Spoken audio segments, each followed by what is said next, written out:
Indonesia menempati urutan ke-12 dari 35 negara di dunia dengan risiko tinggi terjadinya korban jiwa dan kerugian ekonomi akibat dampak berbagai jenis bencana. Ini terjadi diantaranya karena Indonesia berada dalam kawasan cincin api. Indonesia juga berada di atas pertemuan 3 lempeng besar, lempeng Indo-Australia, Eurasia, dan Pasifik. Gempa, tsunami, dan letusan gunung api merupakan risiko yang menyertainya. Dalam 5 tahun terakhir, rata-rata terjadi 3.943 bencana di Indonesia. Kerugian ekonomi per tahun akibat bencana dalam 15 tahun terakhir rata-rata mencapai 22,85 triliun rupiah. APBN dan APBD tak cukup untuk memulihkan kerugian tersebut. Pemerintah melalui Kementerian Keuangan menginisiasi pembentukan Dana Bersama Penanggulangan Bencana atau Pooling Fund Bencana atau PFB.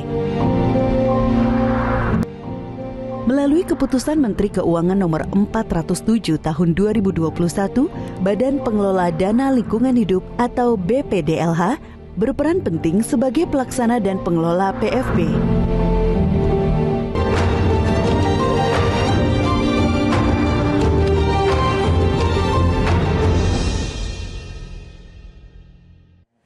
Pemirsa, Badan Pengelola Dana Lingkungan Hidup atau BPDLH memperkenalkan inovasi pendanaan bencana pertama di dunia bernama Pooling Fund Bencana atau PFB. Skema ini dirancang untuk memperkuat sistem pembiayaan penanggulangan bencana nasional. Inovasi sistem pembiayaan penanggulangan bencana nasional ini melalui pendekatan yang mengintegrasikan penghimpunan, pengembangan, dan penyaluran dana.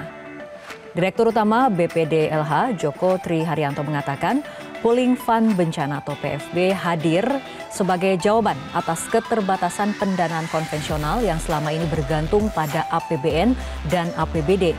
Program ini menjadi inovasi pembiayaan berkelanjutan untuk menyediakan dana yang tepat waktu, efektif, dan memadai.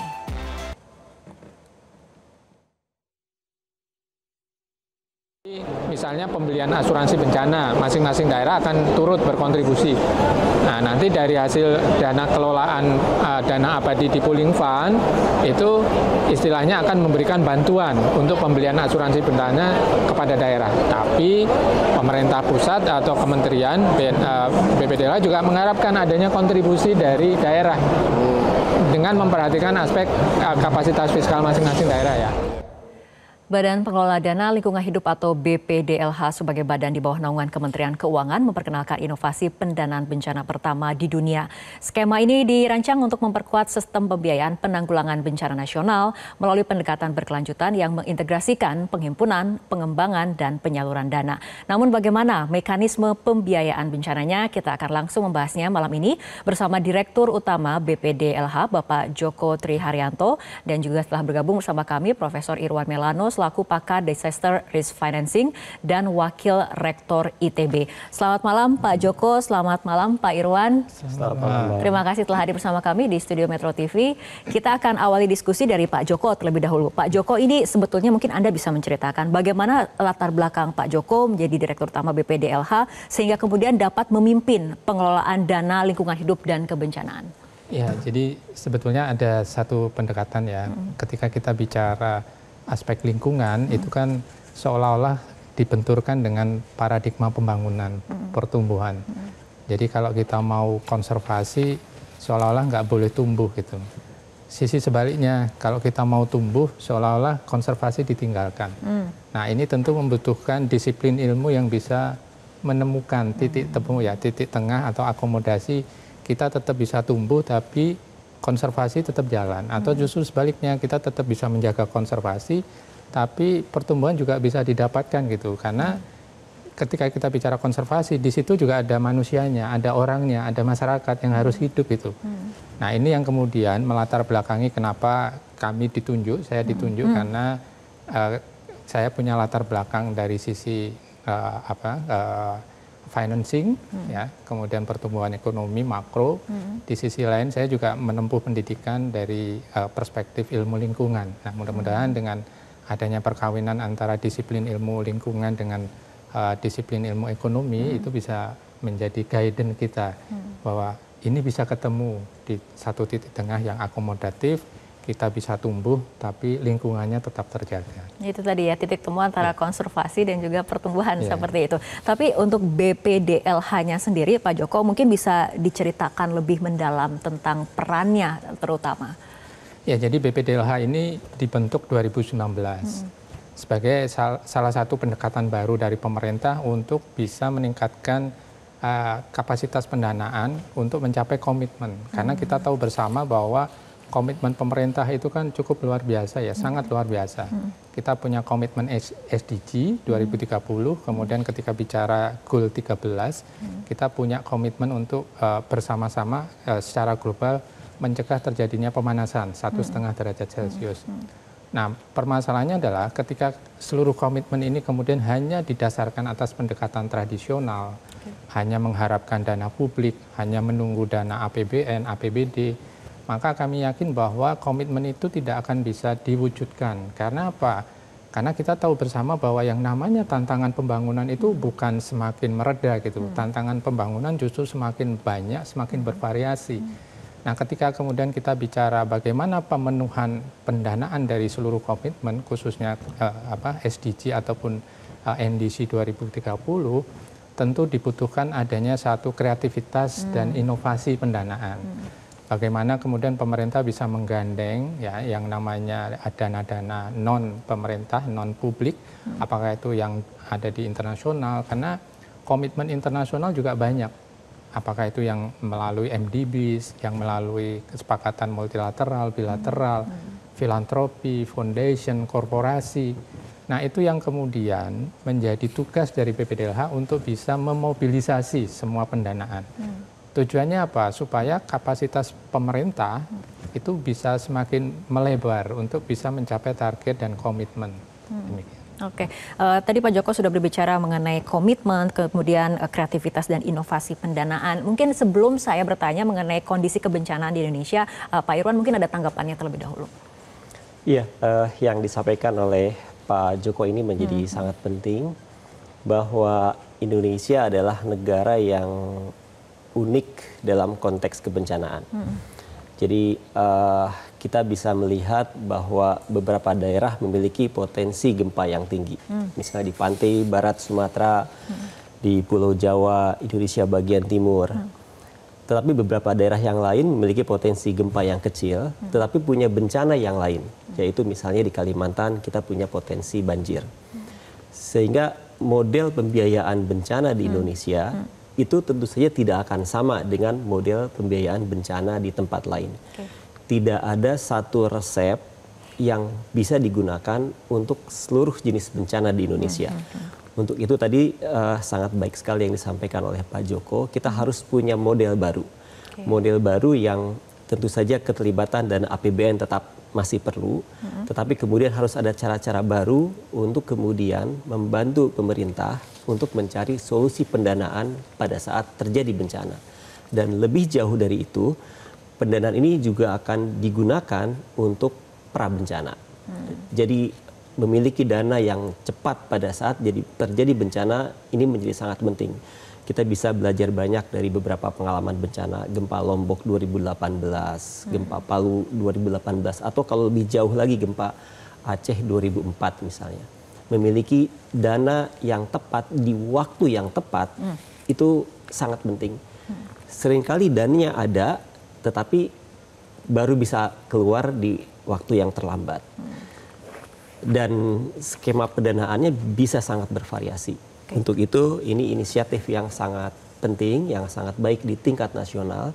Kita memiliki mekanisme nasional untuk pembiayaan bencana. Oke, nah mengenai bencana sendiri Pak Irwan, ini sebetulnya dari keilmuan Anda, bagaimana prediksi kondisi kebencanaan di Indonesia, khususnya mungkin gempa megatrust ataupun tsunami seperti itu? Baik, untuk memberikan ilustrasi bahwa saya sudah terlibat dari sejak tahun 2008 untuk membangun untuk konteks gempa, untuk membangun peta gempa di Indonesia.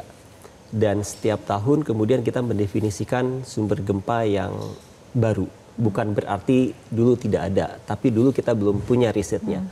Sebagai ilustrasi, sekarang kami sedang bekerja untuk memperbaharui peta gempa saat ini. Dulu kami membuatnya tahun 2017, sekarang kita perbaiki. Jumlah sumber gempa di tahun 2017 itu ada sekitar 280-an. Dan sekarang itu sudah sampai 400. Jadi bisa bayangkan daerah yang dulu tidak kita ketahui memiliki sumber gempa, sekarang bertambah, bahkan lebih 2 kali lipat. Ini tantangan yang sangat penting untuk Indonesia untuk kita bisa jawab. Belum lagi tadi disampaikan oleh Mbak Rara sangat baik sekali, yaitu sumber gempa di daerah megatrust, di pertemuan antar lempeng yang kita duga berdasarkan riset yang kami lakukan dengan beberapa rekan, paling tidak kita memiliki lebih dari 15 lokasi yang bisa berpotensi untuk menjadi sumber gempa yang menghasilkan tsunami. Tidak kita harapkan, tapi berdasarkan riset, potensi itu nyata. Nah tadi juga Pak Irwan mengatakan ada dana yang tepat di waktu yang tepat. Nah nanti kita juga akan bergeser membahas mengenai apa itu pooling fund bencana bersama Pak Joko. Tapi kita ikuti jeda berikut terlebih dahulu. Tetaplah bersama kami.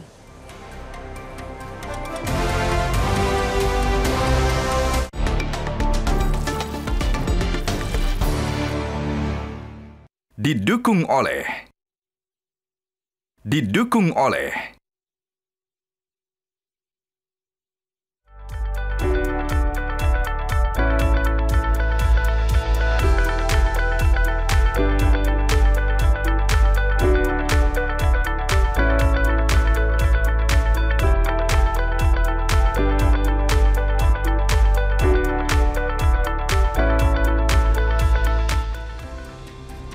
Pemirsa, kita akan lanjutkan kembali perbincangan. Pak Joko, sebelum kita berbicara mengenai pooling fund bencana, mungkin bisa dijelaskan terlebih dahulu apa sih yang membuat BPDLH ini berbeda dengan badan layanan umum lainnya seperti LPDP, Elman, dan kemudian yang lainnya? Ya, jadi sebetulnya kita satu induk semang, ya, LPDP, Elman itu satu induk semang dengan BPDLH di bawah Kementerian Keuangan. Cuman menariknya adalah meskipun kita secara direct di bawah Kementerian Keuangan, tapi kami punya komite pengarah itu 16 kementerian. Jadi kita melayani 16 menteri ya yang tergabung di dalam sektor utama terkait dengan pencapaian target NDC 2030. Kemudian yang menarik yang kedua dari BPDLH ini, ketika kita dibentuk memang tujuannya satu, kita mencari pendanaan global gitu untuk dibagikan manfaatnya secara domestik ke seluruh stakeholder.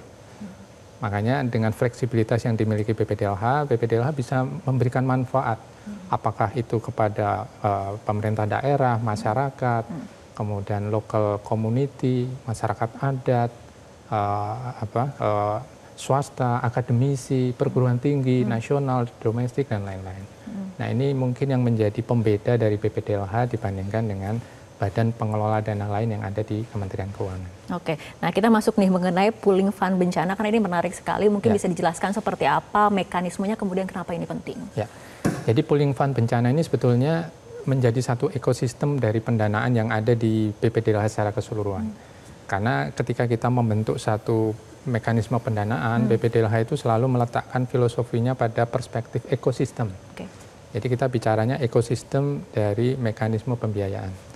Nah, kenapa disebut pooling fund bencana gitu? Karena kita tidak mau menjadikan ini hanya menjadi satu sumber. Tadi disampaikan oleh Pak Prof bahwa potensi sumber bencana itu makin bervariasi, makin beragam. Sementara sumber pendanaannya juga harus lebih bervariasi supaya apa? Supaya bangsa ini resilient ketika terjadi bencana. Nah, cara untuk membentuk resiliensi tadi, kemudian pemerintah mengenalkan konsep pooling fund bencana. Disebut sebagai pooling fund karena memang sumbernya nanti bisa beragam. Tetap ada kehadiran dari APBN, ya, APBN melalui BPDLH, kita membentuk satu mekanisme dana abadi kebencanaan. Jadi BPDLH dimandatkan untuk menginvestasikan dana abadi ini. Dana abadinya nggak boleh dipakai, tapi dana kelolaan dari dana abadi inilah yang kemudian nanti akan digunakan sebagai investasi pembiayaan dari pooling fund. Nah, tapi karena skemanya adalah pooling fund, tentu BPDLH juga dimandatkan untuk mencari sumber-sumber pendanaan lain. Apakah itu hibah internasional, apakah itu kontribusi dari dunia lain, misalnya dari global, kemudian kerjasama bilateral, multilateral, membentuk satu ekosistem pendanaan yang disebut dengan pooling fund disaster risk financing. Oke, mungkin bisa dijelaskan Pak, ini mungkin lebih detail lagi, mekanisme pengumpulan dananya itu seperti apa? Ya, jadi BPDLH punya mandat untuk menghimpun dana. Menghimpun dana karena bentuknya pooling fund, penghimpunan dana pertamanya adalah dana APBN yang kita kelola menjadi dana abadi. Kemudian yang kedua, kita juga wajib untuk mencari sumber-sumber pendanaan lain.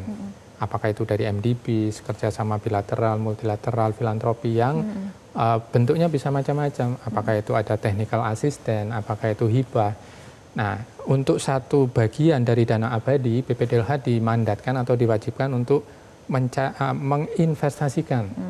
Karena sebagai dana abadi, maka dana ini nggak boleh dipakai, tapi harus BPDLH harus punya kapasitas untuk mendapatkan hasil kelolaan dari investasi dana abadi.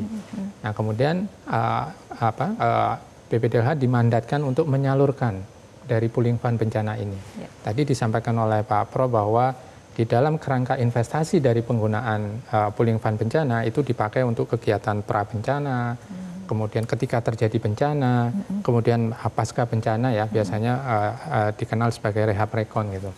Nah, siapa penerima manfaatnya ini bisa beragam. Tapi di dalam membagi resiko ketika mendistribusikan dan secara governance, BPDLH menempatkan kementerian sebagai pemilik program. Karena BPDLH ini kan badan pengelola dana. Jadi kami tidak masuk di dalam ranah substansi. Jadi substansi tetap dikelola di bawah kementerian, kemudian kami yang akan memfasilitasi seluruh pengelolaan dananya, mulai dari A sampai Z, mulai dari menghimpun, mengimplementasikan, monitoring, evaluasi, melaporkan, audit, sampai menerbitkan yang namanya impact report, sehingga pemerintah bisa menghitung dari setiap rupiah yang diinvestasikan itu menjadi apa, bisa di-tracking dampaknya. Dan ini tujuannya pada saat pra-bencana, pada saat terjadinya bencana, dan pasca terjadinya bencana, seperti itu ya Pak Joko. Nah, mengenai bencana sendiri, saya akan ke Pak Irwan, ini variabilitas bencana ke depannya itu akan seperti apa sih Pak, yang harus kita kemudian prediksi, mitigasi, waspadai? Ya, jadi kami telah berusaha untuk mengumpulkan data historis kebencanaan dalam 30 tahun. Dari pola-pola yang kami lihat, bahwa bencana di Indonesia itu ada yang frekuensinya rendah, tapi dampaknya rendah. Tapi ada juga yang frekuensinya rendah, maksudnya kejadiannya jarang, tapi dampaknya tinggi. Ada yang sering terjadi, tapi dampaknya sedang-sedang saja. Nah, kita melihat sekarang ada beberapa tren bencana yang sebetulnya cukup sering terjadi, tapi dampaknya cukup signifikan. Sebagai ilustrasi misalnya mungkin Mbak Rara masih mengingat tahun 2022 kita mengalami gempa di Cianjur dengan magnitudo 5,6. 5,6 itu bukan gempa yang jarang terjadi. Beda dengan gempa skala 8 atau di Aceh yang di atas 9 itu mungkin ratusan tahun kejadiannya di lokasi yang sama. Tapi skala 5,6 itu bisa terjadi sering di banyak tempat. Dan untuk contoh gempa Cianjur dengan kondisi yang sekarang, penduduk yang semakin lama semakin padat, bisa menghasilkan kerusakan yang dahsyat. Beberapa catatan bahkan kerusakannya lebih dari 7 triliun. Nah, ini yang menurut kami perlu mendapatkan perhatian. Bencana yang lain yaitu bencana banjir sekarang. Kita sekarang sudah memasukkan model perubahan iklim. Jadi Periset ITB sudah menghitung banjir dalam konteks iklim yang sekarang terus berubah. Dan kita menemukan apabila tidak ada upaya yang serius, beberapa kota-kota akan lebih sering mengalami genangan banjir. Ada beberapa faktor selain juga curah hujan, beberapa kota juga mengalami penurunan tanah, land subsidence. Misalnya kita menemukan penurunan tanah yang signifikan di beberapa kota di utara Pulau Jawa, dari mulai Semarang, termasuk tidak di utara tapi di kota Bandung pun mengalami. di sekitar Cirebon, di sekitar bahkan di Jakarta pun masih mengalami land subsidence yang tidak kita harapkan, tapi kemungkinan air genangan banjir akan semakin lama semakin luas. Dan kita tidak boleh lupa juga, kami melihat ada tren, mudah-mudahan tidak berlanjut, yaitu dampak kerugian yang cukup besar akibat kebakaran lahan dan hutan. Yang dulunya kita hanya temukan di beberapa wilayah, sebagian wilayah Sumatera, sebagian wilayah Kalimantan, sekarang kita menemukan beberapa wilayah di Pulau Jawa bahkan mengalami kebakaran lahan dan hutan. Nah, kita sangat berharap bahwa ada perubahan signifikan dari cara kita mengelola bencana. Kita bisa fokus pada upaya pengurangan resiko bencana. Dan tentu saja proses tersebut perlu waktu yang panjang, termasuk juga pendanaan yang memprioritaskan pengurangan risiko bencana di dalamnya. Jadi kalau kami sering menyebut adalah pembangunan yang mengarus utamakan pengurangan risiko bencana. Dan tentu saja itu seperti yang tadi disampaikan oleh Pak Joko, memerlukan pendanaan khusus. Oke, baik. Kembali ke Pak Joko, tadi kan Pak Irwan sudah menjelaskan mengenai variabilitas bencana ke depannya seperti apa dan kaitannya dengan PFB dan juga disaster risk financing, artinya seperti apa nih Pak Joko? Sudah tepat artinya langkahnya ya? Ya, jadi tadi dikatakan kan BPDLH ini meletakkan pada satu ekosistem pendanaan. Termasuk juga kalau kita bicara ekosistem pendanaan terkait dengan disaster risk financing. Tadi dikatakan bahwa harusnya kan yang ditingkatkan adalah kesiapsiagaan supaya ketika terjadi bencana biayanya itu bisa dikurangin. Karena apa? Karena masyarakatnya lebih siap siaga. Nah, BPDLH itu juga terus bekerja di dalam koridorisasi dari membentuk ekosistem pendanaan terkait dengan disaster. Kalau kemudian kita tempatkan ekosistem pendanaan disaster, BPDLH saat ini sudah mulai bekerja dari sisi hulu, kemudian dari sisi hilir. Pooling fund bencana ini kita tempatkan di dalam posisi hilir dari ekosistem pendanaan terkait dengan disaster. Nah, dari sisi hulu, BPDLH juga punya program yang lain. Karena kalau kita bicara sisi hulu, siapa sih salah satu yang paling terdampak ketika terjadi bencana? Tentu masyarakat. Nah, masyarakat ini punya usaha.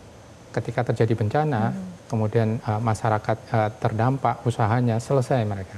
Nah, makanya BPDLH dari sisi hulu itu punya pembiayaan juga terkait dengan resiliensi, investasi kepada small medium enterprise ya, kepada masyarakat supaya resiliensinya juga semakin meningkat. Nah, harapannya ini akan membentuk satu interlinkage yang baik antara pendanaan ekosistem dari sisi hulu, kemudian dari sisi hilir, ya, sehingga resiliensi itu akan bisa diwujudkan. Oke, Pak Joko dan juga Pak Irwan, kita akan lanjutkan kembali perbincangan usai jeda. Kita akan bahas mengenai mekanisme akses dan juga pemanfaatan dari dana PFB itu sendiri. Tapi kita ikuti jeda berikut terlebih dahulu.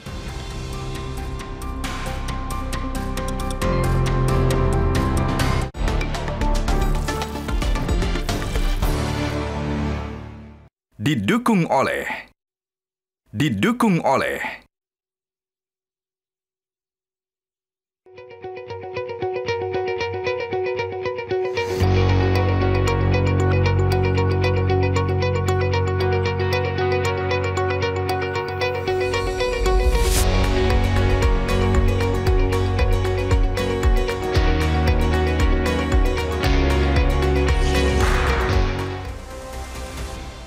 Pemirsa, kita akan lanjutkan kembali perbincangan. Saya akan ke Pak Irwan terlebih dahulu. Pak Irwan, mengenai menurut Anda, apakah dalam kacamata pembiayaan resiko bencana, PFB ini adalah dana abadi yang bisa kemudian terus tumbuh?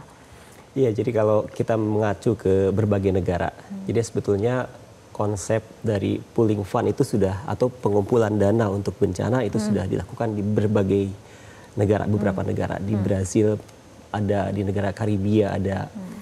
Skema yang berbeda di New Zealand juga mereka lakukan. Tetapi untuk Indonesia itu harus unik dan berbeda. Kenapa? Karena posisi geografis kita yang sangat unik dan kita tidak didominasi oleh satu jenis bencana saja. Bidang saya gempa bumi, tentu saja saya tidak merasa bahwa kita paham bahwa tidak hanya gempa saja.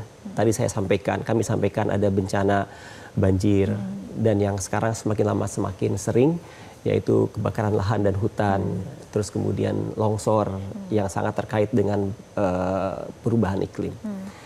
Nah, dengan kondisi yang kemudian semakin menantang, maka pendanaan kita itu harus unik, berbeda, dan tadi yang disampaikan oleh Pak Joko, dia harus tumbuh.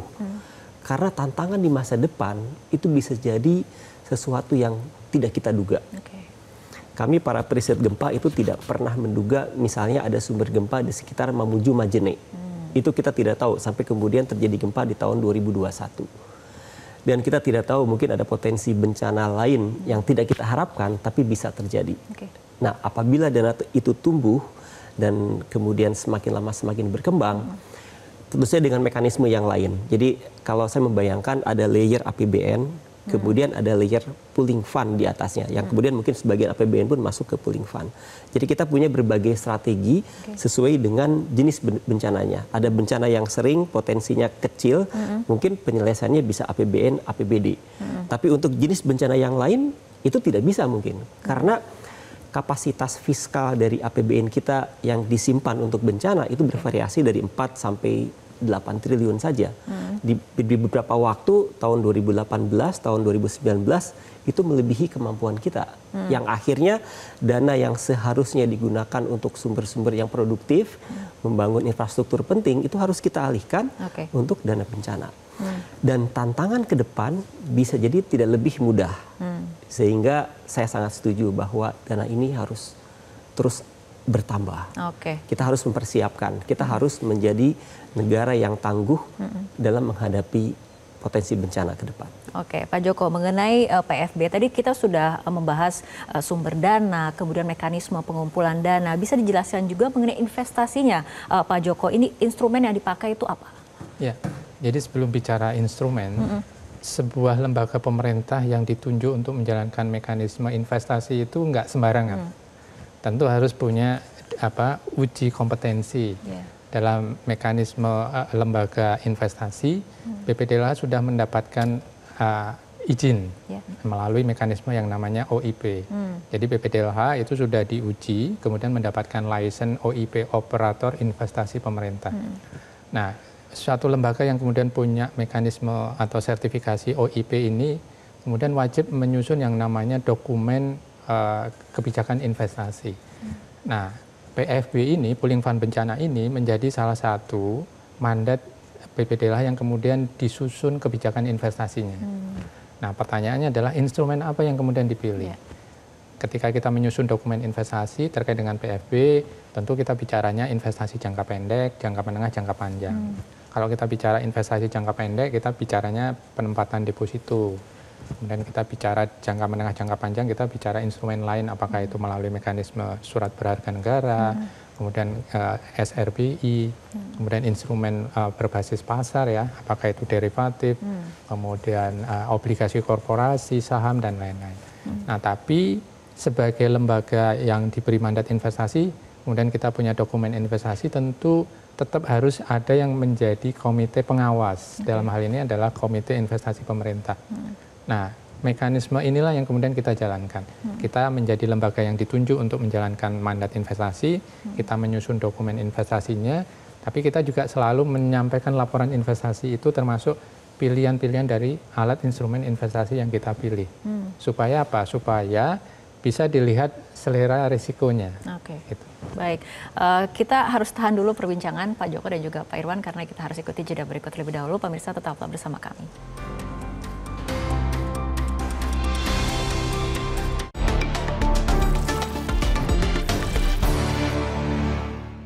Didukung oleh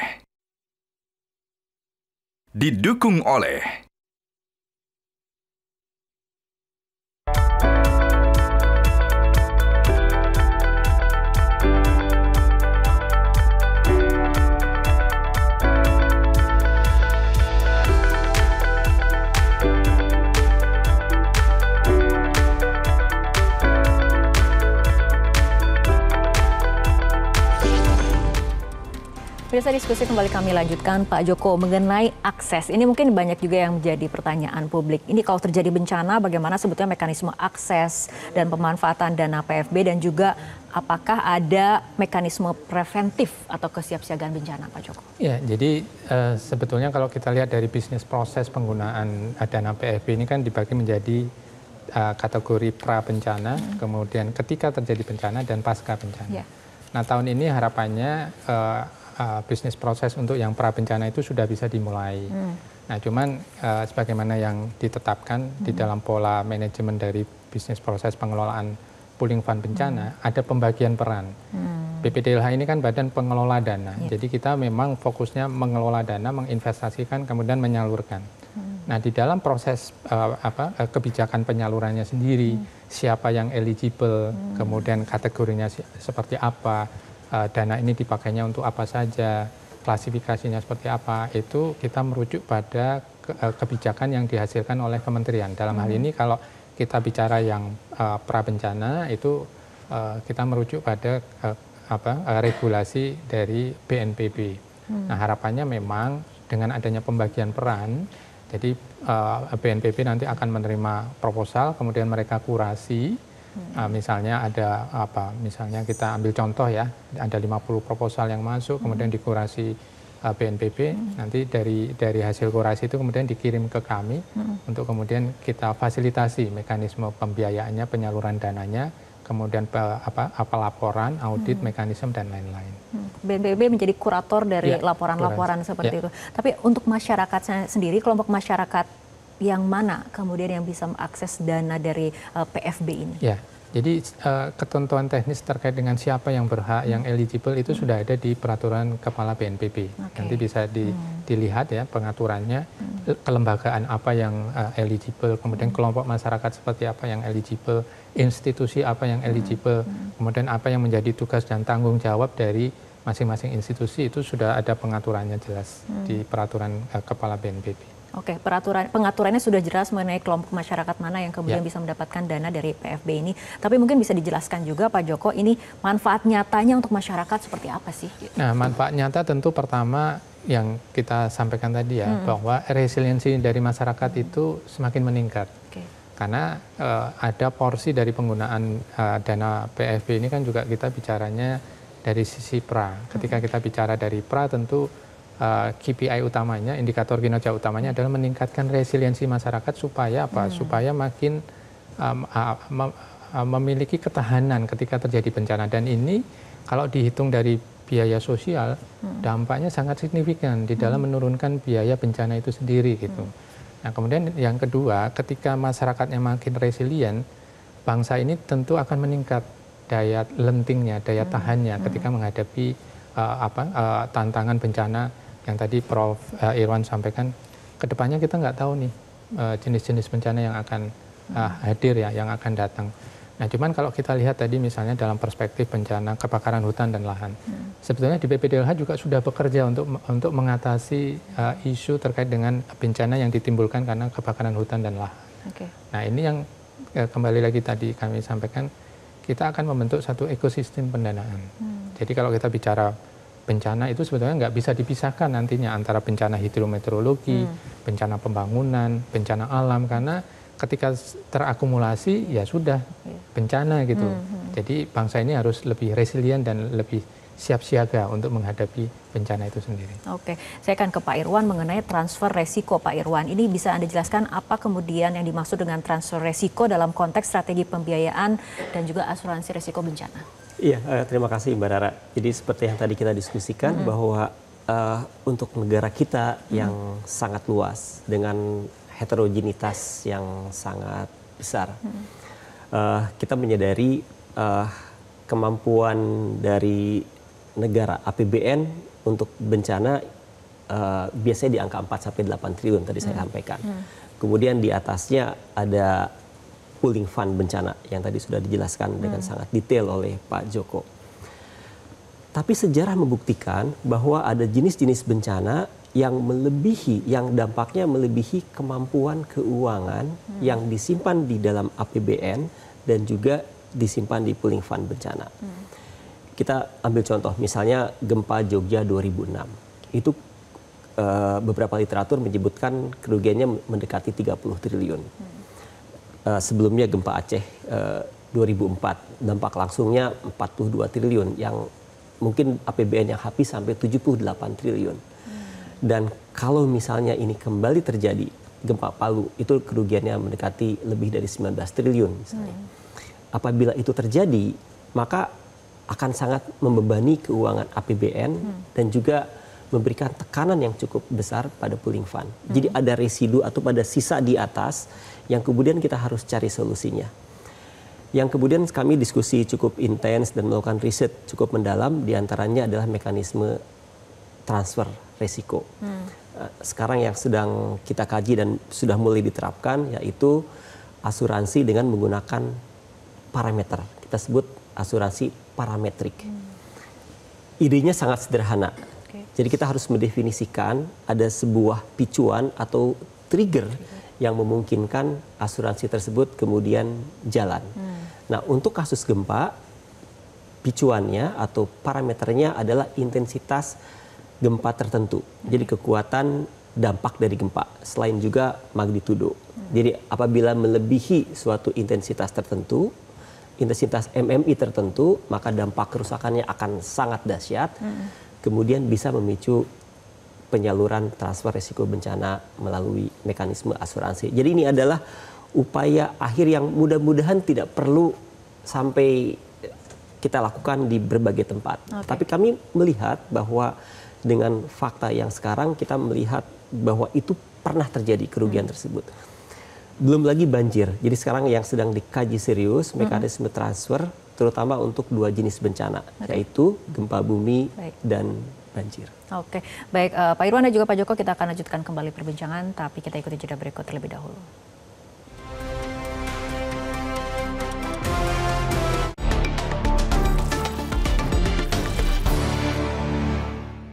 Didukung oleh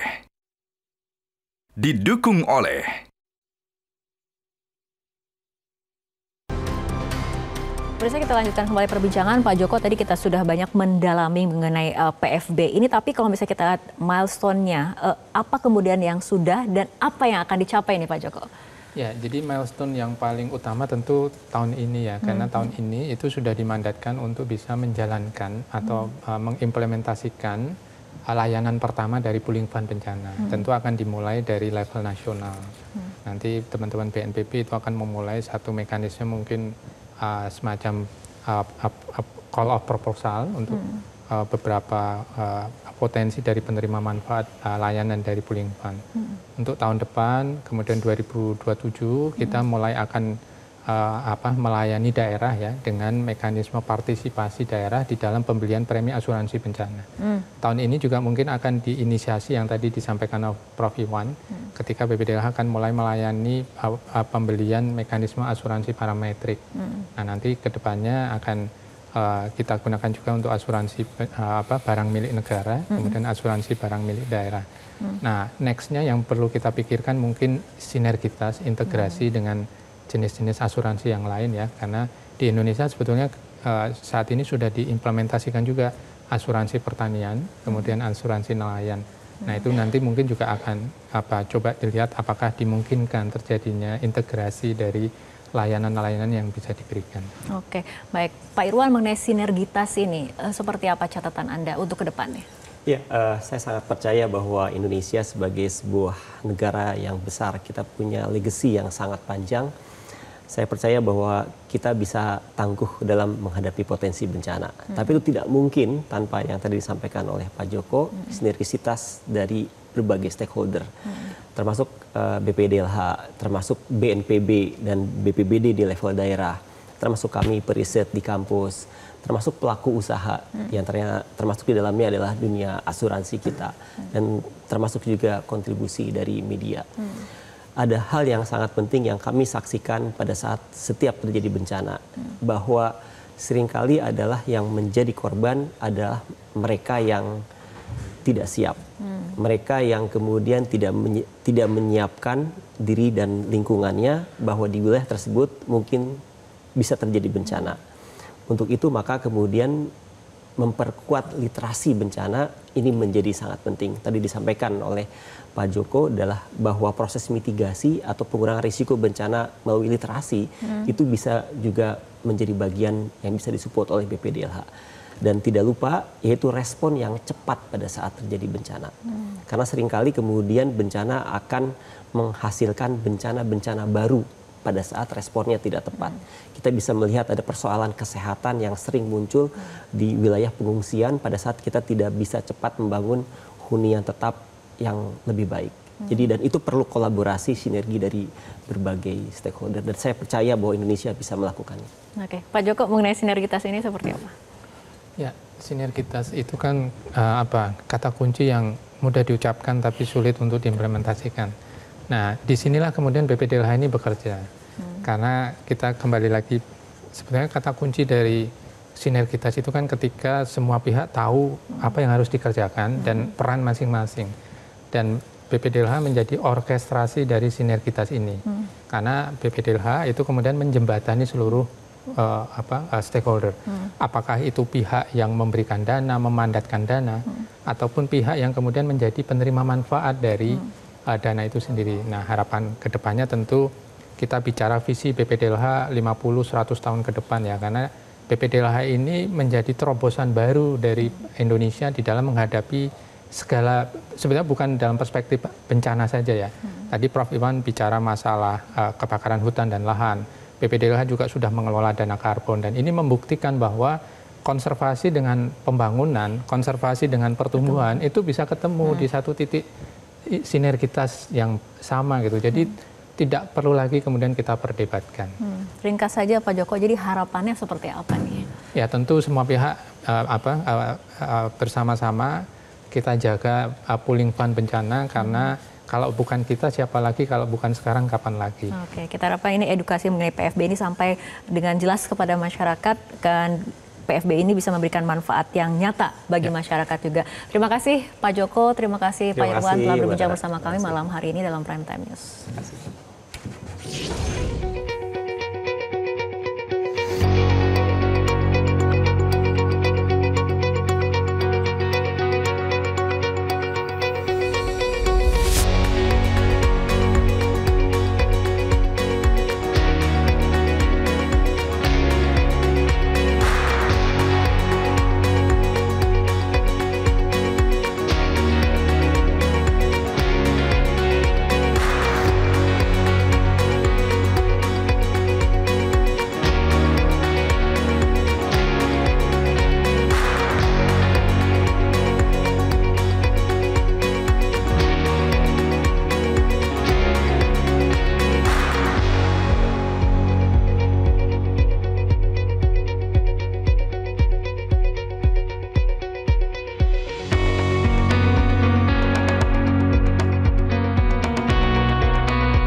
Jelajahi cara baru mendapatkan informasi. Download Metro TV Extend sekarang.